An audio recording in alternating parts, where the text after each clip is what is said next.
Дархуул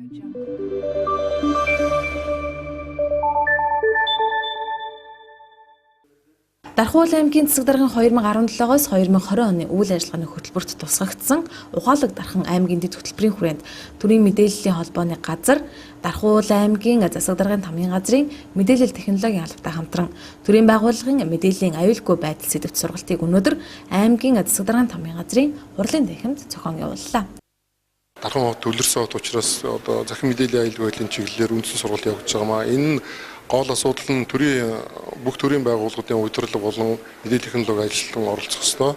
Энэ дээр бол одоо хуулийг сурталчлах, соёлын гэрүүлэх ажиллагаа, мөн урдсан сэргийлэх үйл ажиллагаа, сүүлийн үед гарч байгаа гэмт хэрэг болон энэс урдсан сэргийлэх, тэгээ иргэн бүргийн оролцоо төрийн мэдээллийн аюулгүй байдлын чиглэлээр хэрхэн ажиллах вэ?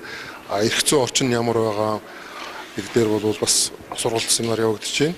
Мөн одоо дэлхийн нийтийн цахим халдлага хэрэг хэмжээнд явагдаж байна. Монгол улсын цахим халдлагын хэмжээнд ямар төвшөнд явж байна, юу хэрэгж байна, мэдээллийн технологийн суур боловсрол нь ямар байна гэдэг дээр бол энэ чиглэлээр ажиллаад бүх төрлийн байгууллагуудын удирдлага мэдээллийн технологийн ажилтнанд оролцоод цаашдаа бол энэ бол бас иргэдэд түгээж авахын зорилготой сургалт зохион байгуулж байгаа.